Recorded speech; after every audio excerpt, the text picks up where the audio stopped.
조심하시고 믿음으로 승리하시길 바랍니다. 전에 홍콩에 갔는데요. 웨이탄인가요? 거기 가니까 짝퉁 물건들이 그렇게 많더라고요. 근데 저희가 지나가는데 번쩍거리는 롤렉스 시계를 들고 와서 10만 원이라고 사라 그러더라고요. 어떤 한 목사님이 관심을 보이니까 이거 진짜보다 더 좋은 거라고 10만 원밖에 안 한다고. 에이 됐다고 그냥 지나가니까 막 쫓아오더라고요. 그래서 5만 원에 주겠다고 그러더라고요. 이제 좀 몇 발짝 걸어가니까 이거 필요 없다고 그러니까 끝까지 하는 말이 그럼 만 원에 주겠답니다. 이제는 무슨 10만 원짜리가 갑자기 만 원으로 바뀌냐? 필요 없다고 안 산다고.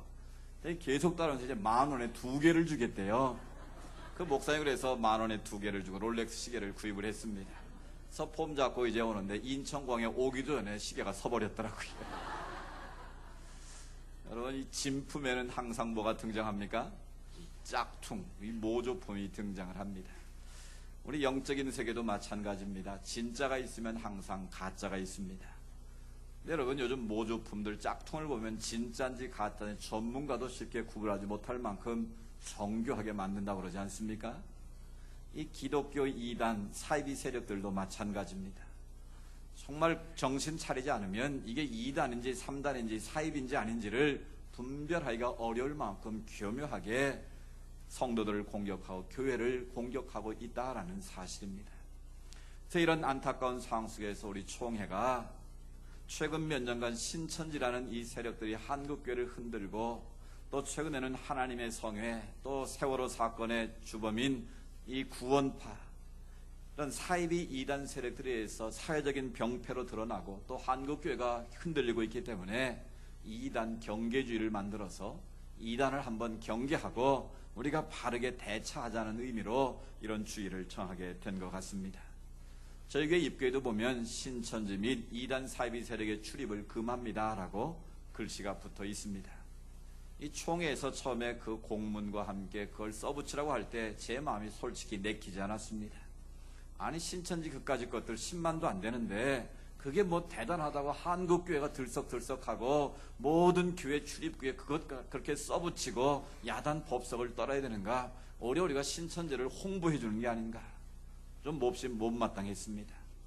근데 부득불 그걸 붙인 사연이 있습니다. 이 이단 세력들은 세상의 법을 너무나 잘 이용합니다. 그 법을 교묘하게 이용을 해서 교회를 괴롭히고 교회를 공격을 한다는 사실이에요. 아시는 것처럼 우리나라는 무슨 자유가 있습니까? 종교의 자유가 있어요. 그래서 누구라도 어느 종교의 집회에 가서 예배에 가서 참여할 수 있는 권리를 가지고 있습니다. 그런데 우리가 저걸 써붙이지 않고 예배에 참석해서 활동하는 것을 금하게 되면 그 사람들이 발견될 때 그것을 지적하고 출교를 하거나 조치를 취하게 되면 그들은 그 교회 담임 목사를 세상 법정에 고발합니다. 왜냐하면 종교 자유를 침해당했다는 거예요. 그럼 꼼짝없이 저희가 걸리게 되어 있습니다. 그러나 그걸 써붙이게 되면 법적으로 구제가 됩니다. 왜냐하면 먼저 사입이나 이단세력 출입을 금한다고 분명히 써붙였기 때문에 그걸 증거로 제시하면 인정을 받습니다. 그래서 할 수 없이 그것을 써붙이게 된 것이죠.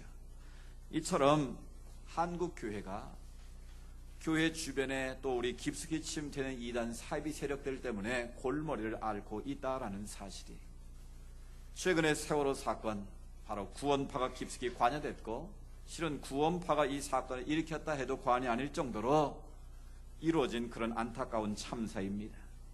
이런 구원파가 무엇인지 제가 말씀드린 적이 없지만 오늘 이단 경계주의니까 이단의 실체에 대해서 좀 자세하게 말씀을 드리려고 합니다.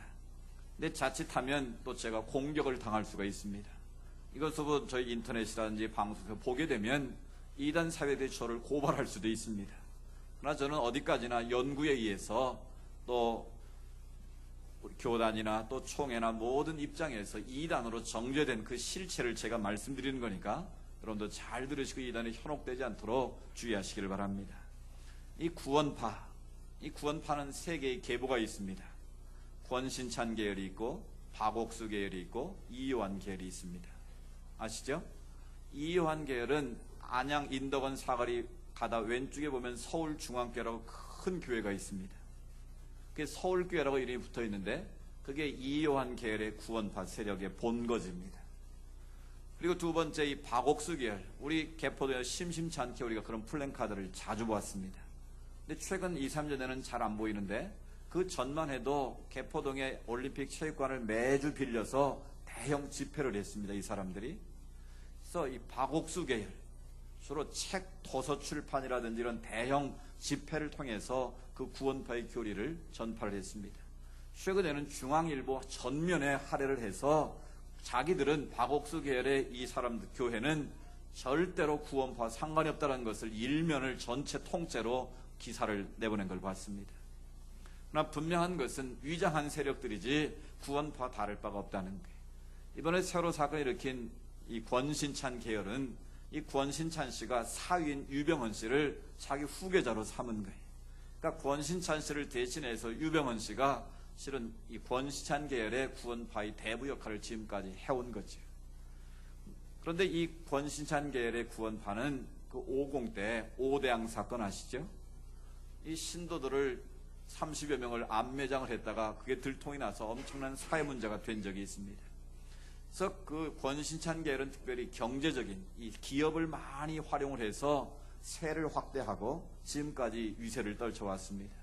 근데 50 때 어쩐 일인지 그 오대양 사건으로 완전히 부도가 난 회사들인데 어떤 로비를 잘했는지 누군가의 힘을 썼는지는 모르지만 2년 만에 부도 상태의 회사를 다 살려놨습니다. 이제 그 세력들이 지금까지 살아남아가지고 뭐 보시는 것처럼 수많은 계열사를 거느리고 신도들의 헌금을 빼앗아가지고 그렇게 돈을 모으고 또 부정한 방법으로 또 부조리하게 일을 진행하다가 이런 세월호 같은 참사를 일으키게 됐다라는 거예요. 이런 구원파는 10가지 질문을 가지고 사람들을 공략합니다. 근데 이 10가지 질문은 지극히 성경적입니다. 여러분 잘 들어보시고 여러분이 그렇게 믿어지시면 아멘 하십시오. 자, 첫 번째 질문을 이렇게 던집니다. 선생님이라고 부르는데 선생님 이름이 생명책에 기록된 것을 믿으십니까? 여러분 믿으세요? 안 믿으세요? 아멘 하셔야 된다니까 이 질문에. 두 번째 다시 묻습니다. 그럼 선생님은 거듭나셨습니까? 아멘 못 하시는 분들 많으시네요.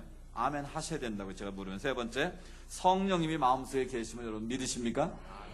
네, 분명히 믿어야 됩니다. 네 번째, 사망에서 생명으로 옮겨진 것을 확신합니까? 다 성경 말씀입니다. 지금 하는 말이. 다섯 번째, 의인입니까? 죄인입니까? 여러분 의인입니까? 죄인입니까? 이건 조금 헷갈리실 텐데 우리는 예수 그리스도를 주로 믿음으로 뭐가 됐습니까? 의인이 됐어요. 그러나 여전히 삶에서 주님 다시 오실 때까지 우리는 무슨 모습입니까? 죄 가운데 우리는 또 살고 있어요. 그래서 우리는 죄인 됨을 날마다 고백하는 거예요. 그래서 종교학자 루터는 우리를 가르쳐서 의인된 죄인이요 죄인된 의인이다. 그렇게 고백을 한 거죠. 여섯 번째, 모든 죄가 용서되었습니까? 안 하신 분이 반응되시네요. 여러분의 모든 죄가 용서받으셨음을 믿으십니까?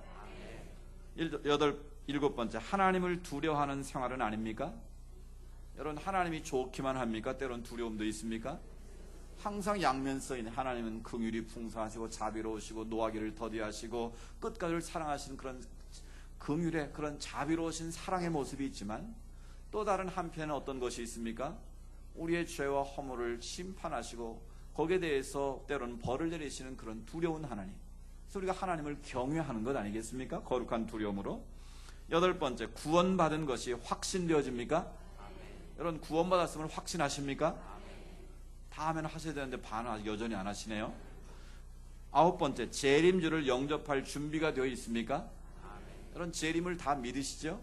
주님이 다시 오시나 우리는 분명히 믿습니다. 그 준비가 되어 있느냐는 거예요. 그리고 마지막 열 번째로 구원의 근거가 어디에 있습니까? 여러분 뭘로 구원받았습니까? 예수를 그리스도로 믿음으로 우리는 구원받았습니다. 아멘. 이 10가지 질문이 하나도 비성경적인 게 없습니다. 다 성경 내용이고 그렇게 아멘해야 그리스도인이 되는 거예요. 그런데 이것을 교묘하게 바꿔가지고 이것을 가지고 그리스도인들을 공격을 하는 겁니다. 이 구원파 이단들이. 이 특별히 세 가지의 오류를 크게 가지고 있는데 이 구원파가 이 사람들은 첫 번째로 구원을 얻는 방법이 우리는 믿음으로 구원을 받는데 뭘로 받는 이 사람은 깨달음으로 받는다고 말합니다. 그래서 이 깨달음의 비밀, 박옥수 집회하는 걸 보면 책을 보면 다 이 깨달음을 중생의 깨달음, 뭐의 깨달음 다 깨달았다라는 말을 많이 씁니다. 그러니까 믿음으로 우리가 구원을 얻어야 되는데 이 사람들은 인간적인 깨달음을 통해서 아하 하고 깨달으면 그게 구원받았다라는 거예요. 그걸 깨달았다고 느끼는 시점이 중요하다는 겁니다. 그래서 이 사람들이 구원받았습니까? 라고 질문을 던졌을 때 대답을 잘못하면 예 하면 언제 받았습니까? 몇 년, 몇 월, 며칠, 몇 시에 받았습니까? 자기가 깨달은 순간은 알 수 있지만 실은 구원받았다는 걸 확신하는 건 여러 경로가 있지 않습니까? 그래서 많은 분들이 여기에 대해서 확신 있게 언제 받았다고 대답을 못합니다. 그럼 이들이 치고 나오는 게 뭘까요? 아니 당신 영적 육신의 생일 압니까? 모릅니까? 알죠? 육신의 생일은 아는데 왜 영적인 생일은 모릅니까? 생일도 모르는데 무슨 구원받았다고 그럽니까? 그럼 맞는 것 같아요? 틀린 것 같아요? 그래서 약간 이제 사람들이 아리송해지는 거죠. 그래서 이 사람들은 영적인 생일을 알아야 구원받았다는 잘못된 주장, 깨달음으로 구원 얻는다고 주장을 하고 있습니다. 두 번째는 회개를 계속하면 그 사람은 구원받지 못한 자라고 말합니다. 왜냐하면 자기가 깨닫는 순간 하나님께서 우리의 모든 죄를 용서하셨기 때문에 더 이상 반복적으로 회개할 필요가 없다라는 거예요. 여러분 이것은 성화의 과정과 예수 그리스도 고백할 때 거듭남의 비밀을 잘 이해하지 못한 경우지요. 우리가 예수를 그리스도로 고백하는 순간 하나님께 우리를 주의 자녀로 삼으십니다. 아멘. 우리는 하나님의 구원받은 자녀가 되는 것이죠. 그렇지만 우리가 주님을 닮아가는 성화의 과정에서는 어떻습니까? 우리가 죄를 짓고 죄 가운데 사는 것이 우리의 모습입니다. 그래서 우리는 의인이 되었지만 여전히 죄인의 모습으로 주님 앞에 바르게 살려고 애를 쓰는 것 아니겠습니까? 그런데 이 구원파에서는 한 번 구원받으면 아무리 죄를 져도 괜찮다는 거 이미 하나님이 다 용서하셨기 때문에, 그러니까 윤리적으로 도덕적으로 문제가 될 수밖에 없는 집단이다라는 것입니다. 그래서 이 사람들은요 회개할 필요가 없기 때문에 주기도문을 할까요 안 할까요? 이 구원파는 주기도문을 고백하지 않습니다. 왜 안 할까요? 주기도문 중간에 뭐라고 되어 있습니까? 우리 죄를 사하여 주옵시고. 그러니까 죄에 대한 용서를 예수님이 하라고 가르쳤잖아요. 그러니까 자기들의 교리에 분명 함정이 있다는 걸 알기 때문에 주기도문을 고백하지 않는 이 허점을 가지고 있는 거예요. 또 세 번째로 중요한 것은 죄인으로 고백하면 그 사람은 틀림없이 지옥 간다는 겁니다. 왜? 천국은 누구만 가요? 의인만 가는데 자기 스스로 죄인으로 고백하는데 어떻게 천국 가느냐는 거예요. 맞아요? 틀려요? 맞는 것 같은데 엉터리인 것이죠. 이처럼 구원파는 엉터리 교리와 신학을 가지고 많은 사람들을 끌어모으고 또 재산을 탈취하고 지금까지 이런 어마어마한 부를 축적하고 그 가족들과 다른 추종자들을 맹종하게 만들어서 호의호식하고 그래서 이런 대형 참사를 빚게 만들었다라는 것입니다. 여러분 우리나라에요 이단으로 정죄된 그런 조직만 집단만 100여 개가 됩니다. 우리나라에서 자칭 재림주다, 자기가 메시아라고 주장하는 메이드 인 코리아 예수가 60여 명이 넘습니다. 그래서 이단의 브랜드는 한국이 최고라고 그러죠. 세계적인 브랜드가 한국이 다 가지고 있어요. 통일교. 뭐 전 세계에서 우리나라 대통령 몰라도 문선명 씨는 알 정도로 유명한 이단입니다. 물론 이제 죽었지만 6번째 아들이 그 뒤를 이어와서 지금 하고 있는데요. 우리 춘천 가는 고속도로를 타가다가 설악면을 지날 때 오른쪽으로 보면 무슨 산 꼭대기에 중앙 미국 무슨 백악관처럼 엄청나게 큰 석조 건물을 볼 수 있어요. 그게 바로 그 통일교 그 본관이 새로 지었는데 거기에 문선명 시신이 있고 문선명 박물관이 있고 제가 한번 가봤거든요. 근데 안은 못 들어가게 하더라고요. 경찰들이 뭐 사복 그 용역들이 지켜가지고 그 안에 가면 청심 뭐 국제 신학교도 있고 청심 국제 중고등학교도 있고 요양병원도 있고 엄청나게 시설을 잘 해놨습니다. 여러분 이런 메이드 인 코리아의 교주들이 전 세계에서 위용을 떨치고 있다는 사실이에요. 이번에 간 필리핀에도 보니까요. 그 이글레시오 니 크리스토라는 필리핀 말로 하면 주님의 교회. 교단이 주님의 교회고 교회 이름도 다 주님의 교회 똑같은 이름을 쓰고 있는데 필리핀 어딜 가도 그 지역의 랜드마크처럼 우뚝 솟아있는 교회가 바로 그 주님의 교회였습니다. 근데 그 교회가 이단인 거예요. 필리핀의 크리스천의 6%라고 하는데 3%를 차지할 만큼 이 주님의 교회란 그 이단인데요. 이 세력이 100주년이더라고요. 우리가 간 주간이 100주년이에요. 그래서 곳곳마다 축하 플랜카드를 걸어놓고 그 교회에서 행사들을 하는데요. 여러분, 놀라운 사실은 필리핀은 어떻게 그런 이단, 삼위일체를 부인하는 이단인데 어떻게 그렇게 각 지역마다 중세 고딕 성당과 같이 엄청난 규모의 교회를 세우고 그렇게 번성하고 있는가? 이 다 성도들을 다 신앙 헌금을 탈출해가지고 건물을 짓고 그 돈을 가지고 정치인들을 매수해서 자기들의 마음대로 정치인들을 조작한다는 거예요.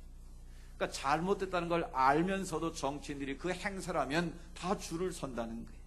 그러니까 정치인들의 비호 아래 이단 세력들은 언제나 성장하게 가고 있는 거예요.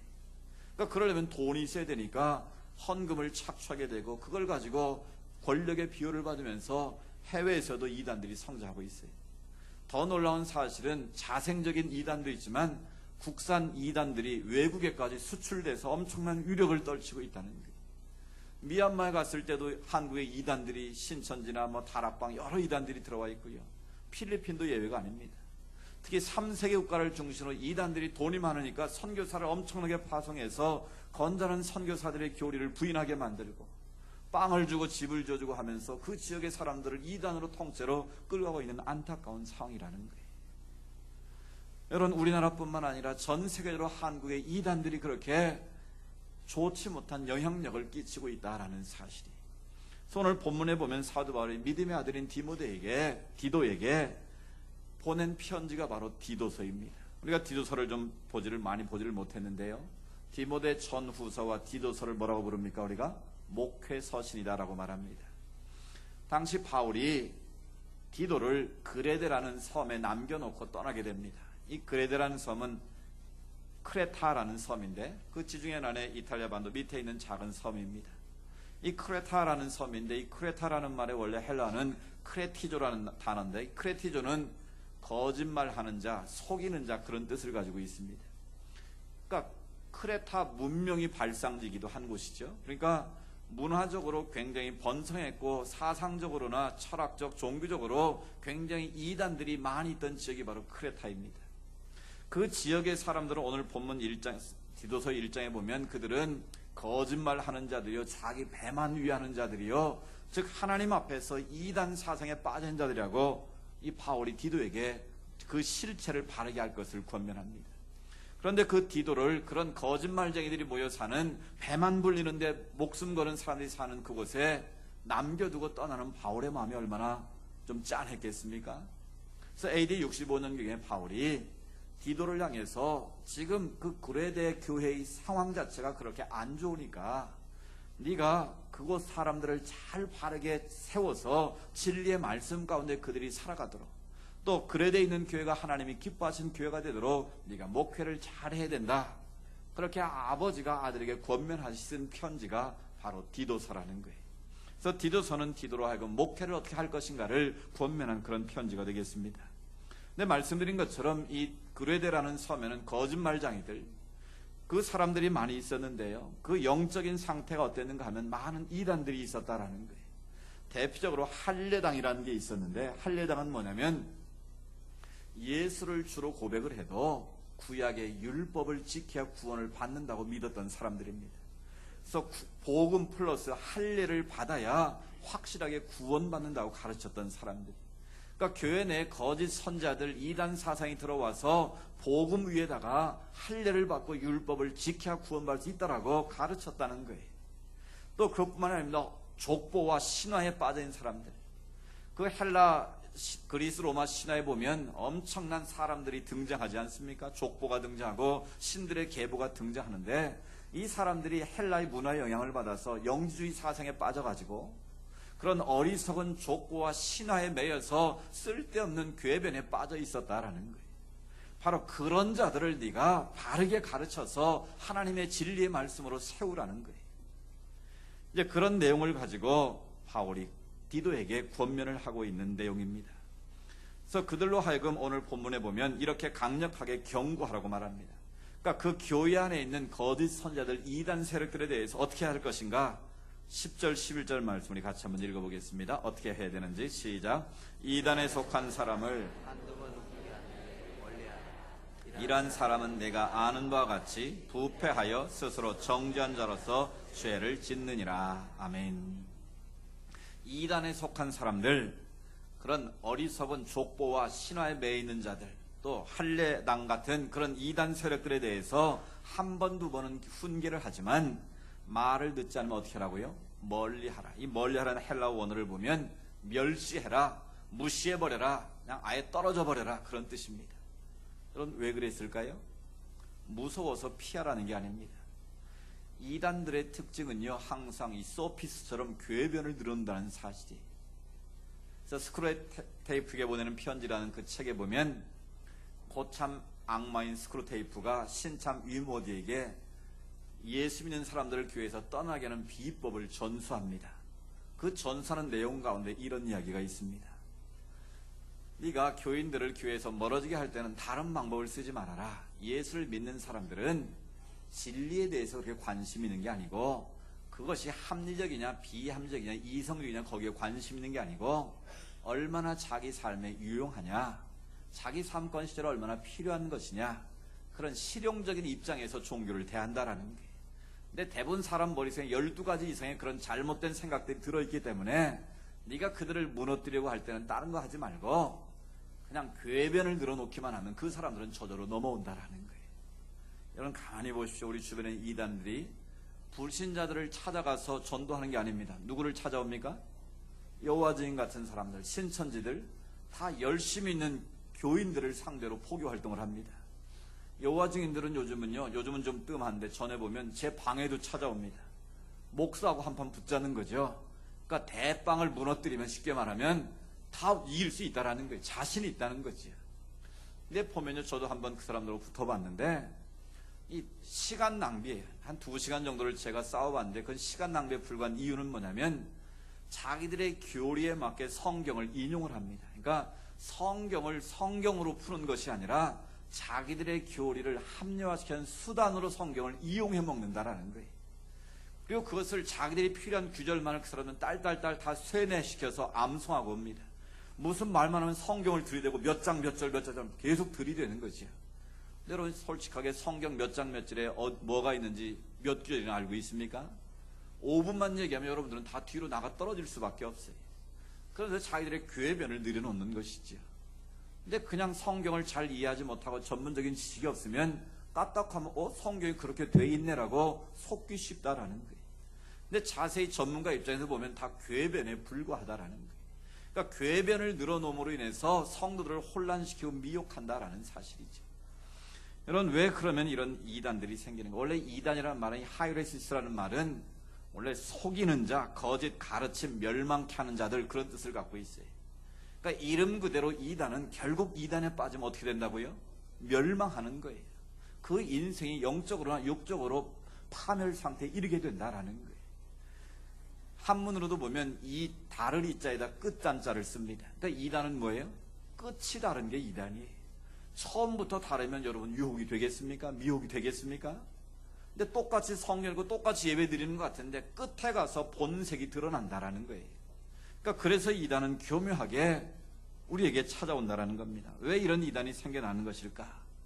여러분, 이단이 우리에게 침투하는 과정은요, 우리 몸에 암이 생기는 것과 똑같은 원리입니다.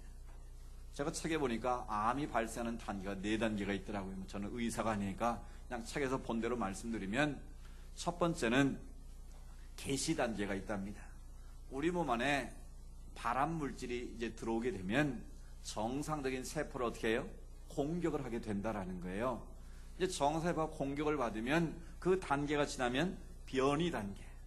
이제 정상세포가 발암 물질이 들어오게 되면 그 세포 자체를 변이시킨다는 거예요. 베리에이션, 다른 모양으로 만들어버린다는 거예요. 그리고 세 번째 단계, 촉진 단계가 있는데 이 변이된 세포가 전암세포 단계로 발전하는, 이건 암세포는 아직 아닌데 암세포와 같이 죽어가게 된다라는 거예요. 근데 이 상태에서 정상적으로 음식을 취하거나 치료를 받으면 암세포가 아닌 정상세포로 다시 돌아올 수도 있다라는 거예요. 근데 이 단계가 지나게 되면 이제 진행 단계. 이제 정상세포가 진행 단계가 오게 되면 암세포로 완전히 바뀌어서 이제는 정상으로 돌아올 수 없는 그런 상태가 된다는 거예요.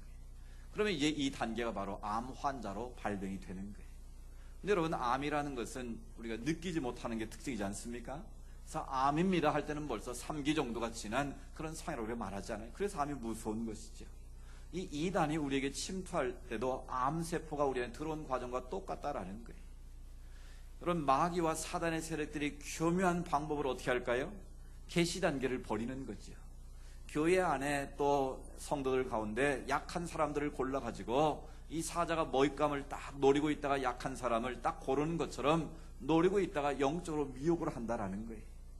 그렇게 되면 공격을 받으면 변이 단계처럼 말씀에 대해서 의심하게 만들고 또 신앙설에 대해서 자꾸 회의를 갖게 만들고 정상의 신앙설에서 벗어나게 된다는 거예요. 그럼 이제 촉진 단계가 되면 이제 전 암세포처럼 교회에 대해서 불만을 갖게 되고 또 목회자나 중직이나 교회에 대해서 이 조직 교회에 대해서 점점점 불만이 쌓이게 되고 원망 불평으로 간다라는 거예요. 이제 그게 더 끝까지 가면 이제 실행 단계에 진행 단계 암세포처럼 완전히 양심이 화인맞게 되고 허탄한 진리에 미혹이 돼서 완전히 신앙에서 벗어나 버리는 그런 단계로 빠져든다라는 거예요. 그래서 우리는 전 단계, 초기 계시 단계에서부터 이 마귀와 사단의 유혹으로부터 우리가 빠져들지 않도록 우리가 경계할 필요성이 있다라는 거예요. 제가 지금까지 이단에 대해서 설교를 한 적이 없습니다. 그 이유는 진리를 바로 알면 이단에 대해서 우리가 염려할 필요가 없다고 생각했기 때문입니다. 근데 워낙 우리 주변에 지금 이단들이 활개를 치고 있기 때문에 총회 차원에서 대비를 하고 경계를 시켜라 그래서 실은 설교를 하는데요. 이런 은행에서 가짜 화폐와 진짜 화폐를 구별하는 걸 할 때 어떻게 훈련시키는가 간단하답니다. 우리 생각에는 가짜 화폐의 유형들을 쫙 분석해 놓고 어디가 틀리고 이렇게 할 것 같지 않습니까? 근데 간단한 방법 하나로 끝낸다는 거예요. 가짜는 보이지 않고 진짜만 보여준다는 겁니다. 그래서 진짜는 어떤 모양가를 정확하게 분별할 수 있으면 가짜는 진짜 앞에 갔다는 어떻게 될까요? 연구 안 해도 저절로 드러난다라는 것이죠. 마찬가지로 우리가 진리를 바르게 믿고 깨달으면 진리의 말씀에 굳게 서면 우리가 이단에 대해서 굳이 연구하지 않아도 우리가 그것에 대해서 어느 대처할 있다고 생각하기 때문에 말씀을 제가 전하지 않았는데요. 그럼에도 불구하고 많은 사람들이 이단에 미혹이 되고 넘어지고 있기 때문에 오늘 말씀을 특별히 전하는 것입니다. 이런 이단은 크게 4가지 특징을 가지고 있습니다. 가장 대표적인 특징이 뭐냐면 이단은 뭐가 있을까요? 교주가 있다는 사실이에요. 국내에서 발생한 이단들, 통일교, 문선명, 전도관, 박태선, 영생교, 조이성, 또 요즘 신천지는 누굽니까? 교주가 이만희 씨. 근데 그 사람은 다 죽게 생겼다고 저도 봤는데 과천 5단지에 사는데 이제 죽을 때가 다 된 사람이 교주가 있습니다. 또 하나님의 성회라고 요즘 가장 우리 주변에 하나님의 성회가 교회, 하나님의 교회라는 이단이 있는데 이게 교회를 굉장히 위협적으로 공격을 하고 있습니다. 이 안상홍 증인회라고 처음에 이름인데 이름을 바꿨어요. 하나님의 교회로. 이 안상홍이라는 사람이 이 시한부 종말론을 주장하는 사람이에요. 이 사람도 1988 올림픽 때 종말이 온다고 주장했다가 안 왔거든요. 근데 이제 자기는 안 죽는다고 가르쳤는데 죽었거든요. 그러니까 죽으니까 자기가 재림주 행세를 지금 하는데 그 부인 장길자라는 여자가 지금 교주 행세를 하고 있습니다. 근데 재밌는 거는요. 그 여자 교주 앞에 수많은 사람들이 와서 어머니 하나님으로 그를 떠받들고 있다는 사실이에요. 얼마나 돈을 많이 갖다 바치는지 신도들이요. 교회 경매 나온 물건들의 대부분을 하나님의 교회가 사들이고 있어요. 이 장지동 얘기했죠. 지난주에도. 장지동에 한 건물 길이가 100m는 되는 것 같아요. 제가 보니까. 그 건물을 그 하나님의 교회가 사들여서 버젓이 십자가 달고 하나님의 교회라고 포교 활동을 합니다.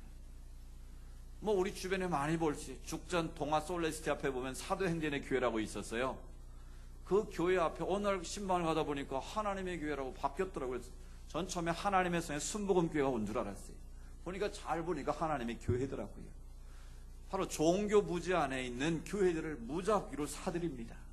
최근에 서산 시내 가장 큰 교회였는데 그 교회 경매 나왔는데 그것도 사버렸어요. 이 사람들. 그러니까 이제는 아파트 단지 안에 십자가를 걸어놓고 교회 행세를 하면서 버젓하게 포교 활동을 하고 있다는 거예요. 근데 그들이 믿고 있는 하나님이 누구인가? 장길자라는 어머니 하나님이라는 거예요. 그러니까 아까도 말한 것처럼 이 사람들이 진리에 대해서 관심을 가지고 교회를 오는 게 아닙니다. 많은 분들이 얼마나 자기 삶에 유용한가 필요한가. 그래서 이 애엄마들을 상대로 여자니까 이 피메일 여성 시대니까 여자들을 끌어들이는 교묘한 프로그램들을 많이 개발을 해가지고 이 젊은 엄마들 그렇게 많이 끌어모으고 있답니다. 그래서 이 하나님의 교회 가면 젊은 엘리트들이 그렇게 많이 모인다라는 거예요. 그래서 결국은 헌금을 강요해서 엄청난 교회 건물들을 다 사들이고 있다라는 거예요. 이처럼 여러분, 국내에 있는 모든 교단들은 다 교주가 있습니다. 그래서 인간을 신격화시키고 우상화시켜서 그 말에 절대적으로 복종하게 한다라는 거예요. 교주의 말은 성경의 권위보다 훨씬 힘이 있습니다. 그래서 교주의 말에 죽으라면 죽을 수 있는 게 바로 이단 사이비 세력들의 모습이다라는 거예요. 또 우리나라에는 해외에서 들어온 이단들이 있습니다. 여러분 익숙한 것만 몇 가지만 말씀드리면 몰몬교가 있죠. 이 마릴 성도 그리스도교라고 부르기도 하는데 이 조셉 스미스라는 사람이 만든 종교입니다. 이 몰몬교는 미국의 유타주라는 큰 주가 있는데 이 유타주, 미국에서 이 사람들이 이단 사상을 가리키니까 문제를 일으키니까 쫓아냈어요. 사막인 유타주에서 쫓아냈는데 이 사람들이 그 유타주를 일궈낸 거예요. 그래서 지금은 세계적인 도시가 됐는데 이 사람들은 일부 다처제를 용인을 합니다. 근데 술과 담배를 금합니다. 카페인, 커피를 먹지 않습니다. 그러니까 겉으로 볼 때는 굉장히 경건해 보이는 사람들인데 실제로는 교리적으로 볼 때는 이단적인 사상을 가지고 있는 사람들입니다. 이 사람들은 몰몬교가 되면 자식들은 의무적으로 1년 이상 해외 나가서 선교 활동을 하도록 되어 있습니다. 돈은 얼마든지 있으니까요. 우리나라 보면 두 사람씩 멀쩡하게 생긴 젊은 사람들이 짝지 않고 다리죠. 마릴 성도 그리스도교라고 붙이고 다니는데 그래서 이제 젊은이들이 영어를 가르쳐준다는 조건으로 이렇게 포섭을 하고 가가오 다니면서 이 포교 활동을 하고 있습니다. 그러니까 마릴 성도 그리스도교라는 이 몰몬교 경계해야 되고요. 두 번째, 여호와 증인은 뭐 여러분 너무 많이 보셨을 거예요. 길거리에 파스대, 와치타워라는 그런 잡지를 발행하면서 포교 활동하는데 이건 찰스 테드라는 사람이 만든 종교입니다. 특별히 이 사람들은 국가는 사단이 만든 조직이라고 믿고 있는 사람들이. 그래서 이 국가에 대해 사는 모든 것을 거부합니다. 그래서 국계에 대한 경례도 안 하고 애국가도 거부하고요. 총을 들지 않습니다. 군대를 거부합니다. 왜냐하면 사람을 죽이는 것에 대해서 집총을 거부하고 징집을 거부합니다. 우리나라 여호와 증인들은 국가를 징집을 거부하기 때문에 다 어디 갑니까? 군대 갑니다. 근데 정신없는 사람들이 인권을 침해하는 거다. 왜 종교자를 보지 않냐. 이렇게 또 거꾸로 치고 나는 바보 같은 사람들이 있는데 아무튼 군대를 안 가기 위해서 징역을 사는 사람들이 바로 여호와 증인, 무서운 사람들입니다. 수혈도 거부합니다. 이 사람들은 수혈이 필요한데도 끝까지 수혈을 거부해 그냥 죽는 사람들이. 그러니까 결혼도 종교적인 수단으로 합니다. 타 종교인과 결혼할 때는, 이방인들과 결혼한다 때는 절대 가도 축하도 못하도록 막고 있는 세력들입니다. 그러니까 겉으로 볼 때는 아무 문제가 없는 것 같은데 이런 내부적인 많은 문제를 가지고 있는 여호와 증인이 있습니다. 그리고 안식교가 있습니다. 제임스 밀러라는 사람이 만든 종교인데 이 사람들은 언제 예배를 드릴까요? 안식일, 구약의 율법을 지키며 그래서 토요일날 이 사람들은 토요일을 우리 주일처럼 지키는 사람들입니다. 구약의 율법을 철저하게 지켜 애를 쓰는 사람들, 이 사람들도 이 극단적인 시한부 종만론을 주장하는 사람들이. 근데 이 안식교는 우리나라에 1904년도에 들어왔습니다. 아주 굉장히 뿌리 깊은 역사를 가지고 있습니다. 근데 이 사람들이 한국에 들어와서 한 일이 뭐냐면 우리 교회 개신교처럼 학교를 세우고 병원을 세웠습니다. 그래서 청년에 가면 시조사가 있고 위생병원 있죠. 삼육재단이 다 이 안식교에서 운영하는 학교들, 뭐 병원들, 기업들입니다. 그러니까 이 사람들은 금주 금연 운동을 철저히, 그러니까 생활면으로 보면 굉장히 깨끗하고 구별돼 보입니다. 그래서 사람들이 그걸 구별하지 못하니까 속는 거예요. 어떤 분은 삼육대학교가 이단 학교인지도 모르고 자녀를 보냈다고 그러시는데 이런 게시판에 보면 이단이 운영하는 기관들, 학교들, 기업들 써붙여 놨으면 한번 꼭 읽어보십시오. 여러분 자칫 이런 이단인지도 모르고 자녀들을 학교에 보내면 가랑비에 옷 젖듯이 교묘하게 그들의 교리를 집어넣는 거예요. 머릿속에다. 그러다 나중에 유학도 보내주고 다 키웁니다. 일꾼으로. 그러고 나서 누구를 위해서 일하게 할까요? 바로 그 이단 세력에서 일하게 만든다라는 거예요. 이처럼 모든 이단 세력들은 다 교주가 있습니다. 그래서 교주에게 맹종을 하게 하고 또 신격화 우상화시켜서 교주가 곧 하나님 행세를 하는 게 바로 이단 세력들의 특징입니다. 두 번째로 이단은 집단생활과 공동생활을 강요합니다. 그 이유는 간단합니다. 집단생활을 폐쇄성을 유지하면 자기들의 신비로움을 오래 간직할 수 있고요. 또 자기들의 잘못된 비밀을 오래 끌고 갈 수 있기 때문에 집단생활을 합니다. 그래서 이단에 빠진 사람들 TV에서 많이 보셨죠. 부모가 그 앞에서 애타게 그렇게 울부짖고 해도 절대 나오지 않습니다. 또 내보내주지도 않습니다. 들어올 때는 그냥 들어가는 게 아닙니다. 자기 재산 다 팔아가지고 들어가야 되는 거예요. 들어갈 때는 자기 발로 들어가자, 나올 때는 자기 발로 나올 수 없는 것이 바로 이단입니다. 그래서 우리가 주의해야 된다라는 거예요. 세 번째로 이단의 특징은 긴급한 종말론적인 태도를 가지고 있다라는 거예요. 모든 이단들은 거의 대부분이 구약의 다니엘서와 신약의 요한계시록을 가지고 성경을 가르칩니다. 왜 요한계시록과 다니엘서 많은 이단들이 나오고 이단들은 그것을 좋아하는가? 이유는 단 한 가지입니다. 이 세대주의 종말론의 입장을 가르치고 하는 거예요. 이 세대주의가 뭔가? 이 세대주의는 이 스코필드라는 사람과 존 넬슨이라는 사람에 의해서 만들어진 건데요. 인류의 역사가 하나님이 인간을 구원하는 7단계의 나라가 있다라는 거예요. 처음 단계는 이제 무지의 시대. 그래서 죄를 지키기 전에 아담과 하와가 살던 시대가 있고, 두 번째 양심의 시대. 그러니까 아담과 하와 이후에 죄를 짓지 않았습니까? 죄를 짓고 사는 시대가 있고, 쭉 인류 역사를 7가지로 구분을 하는데, 지금 시대는 교회 시대라고 말하고, 마지막 7번째가 천년 왕국 시대라고 말합니다. 근데 지금은 교회 시대인데, 각 시대마다 하나님께서는 특정한 방식과 특정한 모습을 통해서 하나님의 뜻을 계시한다고 믿는 사람들이, 그리고 철저하게 성경의 문자적인 영감을 믿는 사람들이, 그러니까 성경을 문자 그대로 믿는 사람들이. 그래서 이 세대주의자들의 공통적인 특징은 천년 왕국이 이루어지기 전에 대환란이 있고, 대환란 전에 예수님의 첫 번째 재림이 있다고 믿는 사람들이. 그래서 이 문자적으로 성경을 믿기 때문에 마태복음 24장이라든지 요한계시록에 나오는 이 미래적인 사건들을 예고한 주님의 말씀들을 문자적으로 그것을 사용을 하고 해설하기 때문에 많은 무리를 일으키고 있는 세력들입니다. 그래서 대표적인 예로 우리나라에 1992년에 이장님이라는 사람이, 목사가 담이 선교를 만들어 가지고 요한계시록의 그 강물에 어린 종들이 계시를 통해서 뚝에 물이 찼다 터지면 이제 주님이 오신다. 그리고 다 직장도 만들고 날 잡아놓고 기다려 그러지 않았습니까? 오셨습니까? 안 오셨습니까? 주님은 여전히 오시지 않았거든요. 그러니까 성경에 나와 있는 이 종말의 징조를 예수님이 말씀하셨는데, 처체 지진이 있고, 기근이 있고, 가뭄이 있고, 전쟁이 일어나고, 또 나라와 나라가 대적을 해서 싸우게 되고, 해가 빛을 잃고, 이런 여러 가지 자연재해와 여러 가지 일들을 마태복음 24장과 요한계시록에 기록을 해놓고 있는데요. 이것을 문자적으로 받아들이는 거예요. 그래서 하나님의 역사가 이 천년왕국이 이루어지게 되면 그 문자대로 이루어지는데, 특히 세대주의자들이 강조하는 것은 7년 대환란 전의 징조를 강조합니다. 왜냐하면 7년 대환란 직전에 예수님의 재림이 온다고 믿기 때문에 그렇습니다. 그리고 이제 예수님이 재림하시면 그때 어떤 일이 벌어지면 7년 대환란이 이루어지겠는데, 믿음을 지킨 사람은 끝까지 살아남게 되고, 그리고 나서 이제 천년 대환란 되기 전에 다시 주님이 두 번째 재림하셔서 영원한 생활 새 땅으로 데리고 간다라는 거예요. 그래서 이건 교리적으로 받아들이지 않는 그런 거고요. 천년 왕국이라는 것도 우리 장로교 창자인 존 켈빈은 천년 왕국의 입장을 지지하지 않습니다. 무천년설. 그러니까 천년 왕국을 지지하지 않는 그런 입장입니다. 그러니까 그것은 하나의 요한계시 쓰여질 시대의 상징으로 보는 것이지, 그것이 문자적으로 지금 이 역사 가운데 이루어진다고 믿지 않는다는 거죠.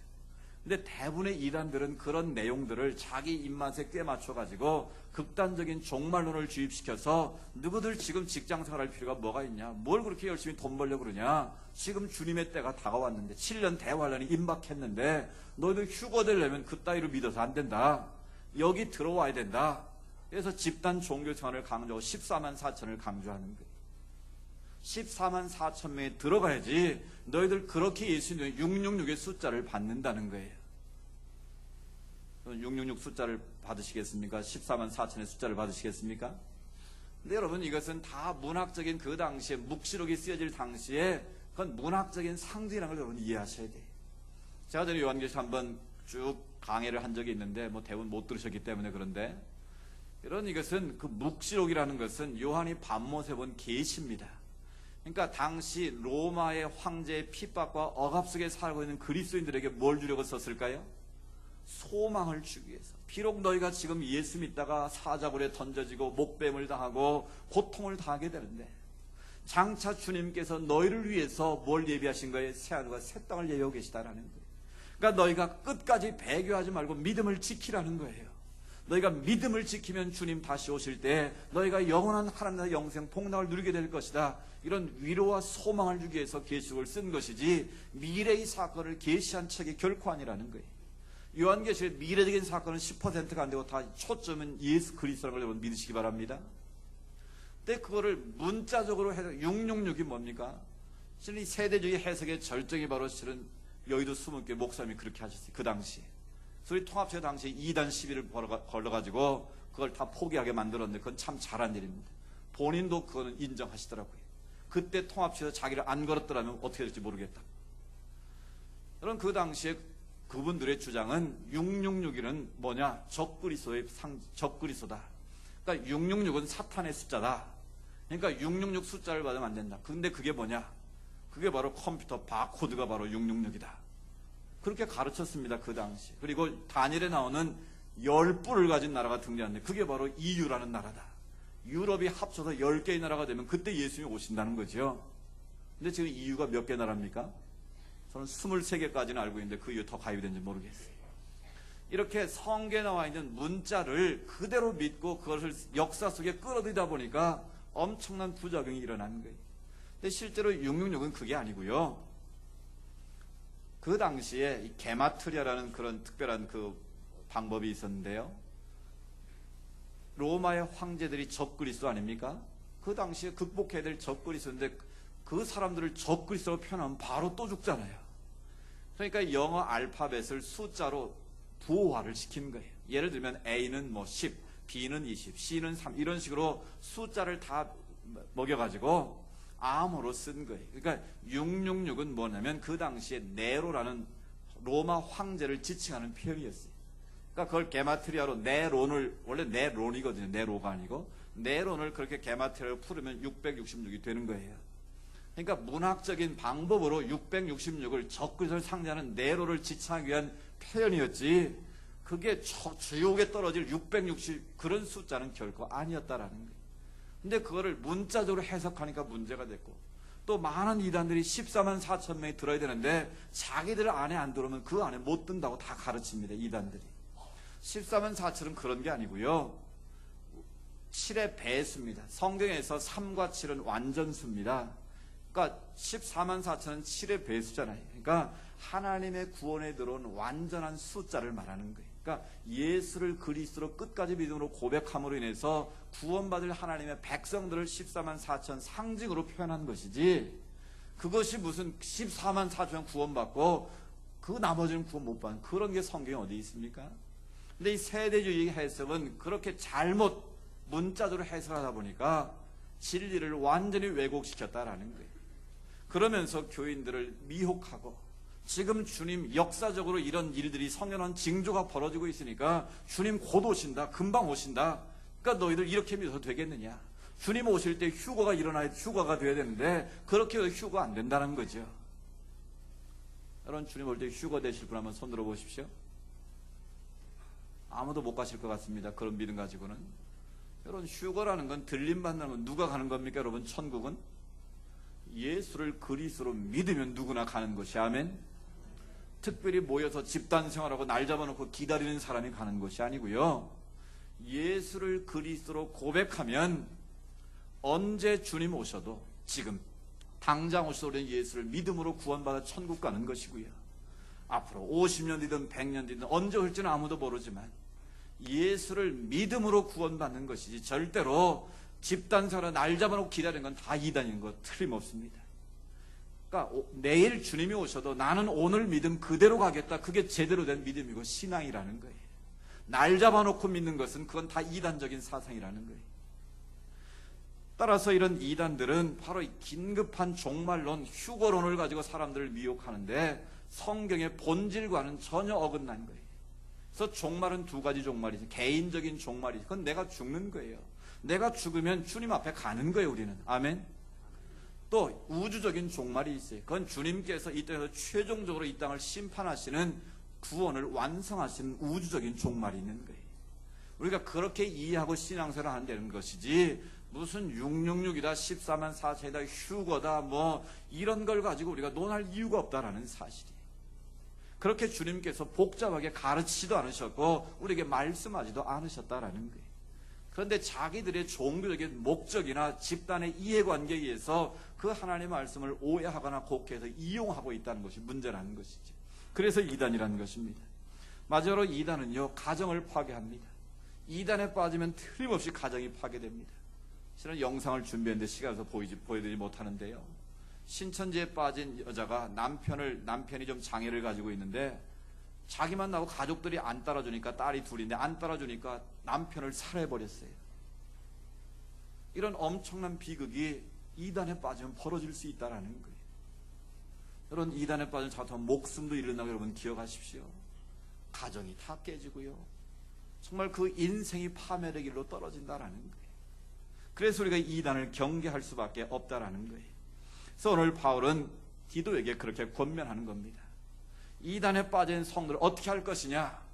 오늘 본문에 보면 뭐라고 말씀합니까? 굳세게 말하라. 8절에 말. 굳세하라 금순화가 아니고 네가 굳세게 가르쳐라. 그 뭐냐? 3절부터 7절까지 내용을 말하는 거예요. 네가 굳세게 선포해야 될 것이 무엇인가? 너희가 구원받게 되는 다 죄에 빠진 인간들이었는데 하나님께서 긍휼과 사랑에서 너희가 구원받지 않았느냐? 예수를 믿음으로 말하여 은혜로 구원받았다면 너희가 그 진리의 복음 안에 굳세게 서라고 가르치라는 거예요. 다른 헛된 이단 사상에 빠지지 않도록 철저히 그들을 가르치라는 거예요. 그래서 진리의 말씀에 굳게 서서 오직 하나님만을 믿고 따르도록 그들을 세우라고 강조하고 있는 것입니다. 사랑하는 여러분, 절대 이단의 유혹에 넘어가지 마시기 바랍니다. 지적 호기심을 가지고 있다 보면 이단에 빠질 수 있습니다. 또 내가 어렵고 힘들 때 이단이 공격하면 쉽게 무너질 수 있습니다. 그러나 이단은 양의 탈을 쓴 이리와 같습니다. 우리 몸에 침투하는 암세포와 같은 존재가 바로 이단 세력들입니다. 여러분, 철저하게 경각심을 가지고 이단을 경계하시길 바랍니다. 이단을 이기는 비결은 다른 게 아닙니다. 이단을 연구해서 되는 것이 아니라 길이요 진리요 생명 되신 예수 그리스도를 주로 고백하시면 됩니다. 날마다 하나님의 말씀을 가까이 하시면 됩니다. 그리고 깨어서 기도하시면 됩니다. 그러면 하나님께 영적인 분별력을 주세요. 이게 2단이 3단이 잘 모르겠다 그러면 딱 기준 하나를 딱 제시하면 됩니다. 사도신경을 펴놓고 사도신경의 내용을 하나라도 거부하거나 믿지 않으면 다 2단이라고 보시면 됩니다. 그러니까 사도신경이 그래서 중요한 게, 우리가 예배 시간마다 왜 고백합니까? 그게 우리 신앙의 표준이고 기준이기 때문에 그런 거예요. 여러분, 우리가 2단 사상에 빠지지 않고 바른 신앙을 하는 비결은 5가지 중심이 바로 되어 있으면 됩니다. 이 5가지 중심을 여러분 바로 세우십시오. 첫 번째 신앙은 누구 중심? 하나님 중심입니다. 아멘. 하나님 중심으로 신앙, 사람 중심으로 가는 게 아니에요. 두 번째는 무슨 중심입니까? 성경 중심. 말씀이 우리 신앙생활의 가장 중요한 기준이 되는 거예요. 교주의 말이 아니고 사람의 말이, 하나님의 진리의 말씀만 우리 인생의 신앙의 기준이 되어야 한다는 거예요. 세 번째는요, 교회 중심. 교회를 떠나서 자꾸 끼웃거리면 틀려서 이단에 빠지기 쉽습니다. 뭐 성역 공부하자고 따라다니고, 뭐 기도원 가자면 따라다니고, 여러분 확인하고 가셔야 된다는 거예요. 그래서 반드시 교회 중심으로 신앙하는 사람은 이단에 빠질 염려가 없어요. 네 번째는요, 가정 중심. 이단은 가정을 깨뜨립니다. 그래서 가정에 소중하고 가정을 잘 지키면 그게 바른 신앙생활하는 방법이. 마지막으로 목회자 중심. 여러분이 등록되어 있는 성중에 담임 목사의 신앙의 지도를 받고 목회자의 신앙의 지도를 받으면 절대 이단에 빠질 이유가 없어요. 근데 누가 용화되더라고 따라가다 보면 용한 사람한테 딱 코 꼬이면 큰일 나는 거예요. 이런 5가지 중심을 잘 잡으시길 바랍니다. 다시 한번 이단 경계주를 맞이해서 짧은 시간에 때문에 여러분이 다 말씀드리지 못했지만 여러분 책들을 통해 좀 더 공부를 하실 분들은 공부를 하시고요. 우리 주변의 이단들은 이렇게 교묘하게 암세포처럼 침투하고 있는 사실을 기억하시고 진리의 말씀에 굳게 서서 믿음으로 승리할 수 있기를 원합니다. 그래서 예수님 때문에 행복해질 수 있기를 주의 이름으로 축복합니다. 하나님 아버지 감사합니다.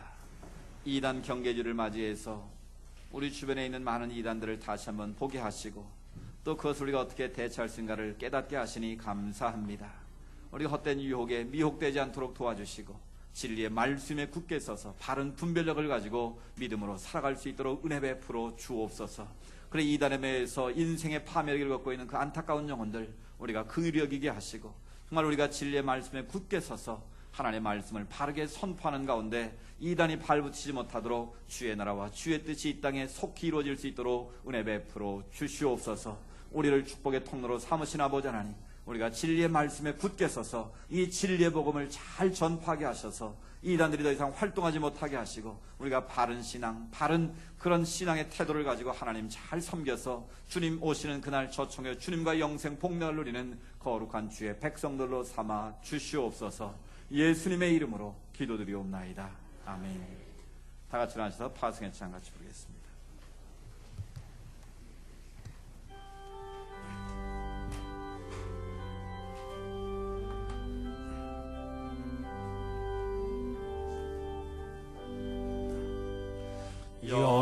여기에 모인 우리 주의 은총 받은 자여라. 주께서 이 자리에 함께 계심을 아노라. 언제나 주님만을 찬양하며 따라가리니, 시험을 당할 때도 함께 계심을 믿노라. 이 믿음도 굳세라. 주가 지켜주신다. 어두운 밤에도 주의 밝은 빛 인도하여 주신다. 이 믿음도 굳세라. 주가 지켜주신다. 어두운 밤에도 주의 밝은 빛 인도하여 주신다.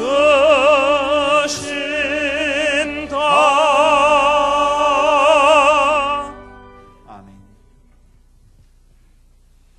길이요 진리요 생명 되시는 예수 그리스도의 은혜와 하나님 아버지의 크고 놀라우신 사랑하심과 성령님의 인도하시고 위로하시고 교제하심의 역사가 이단 경계주를 맞이하여 우리 주변의 이단을 경계하고 진리의 말씀에 굳게 서서 믿음으로 승리하기를 원하는 주의 백성들 머리머리 위에, 하나님께 올려드린 모든 믿음의 소원들 위에, 이 나라와 이 민족 위에, 주님께서 빚값되어 세우신 교회들 위에 이제로부터 영원토록 함께 하시기를 간절히 축원하옵나이다. 아멘.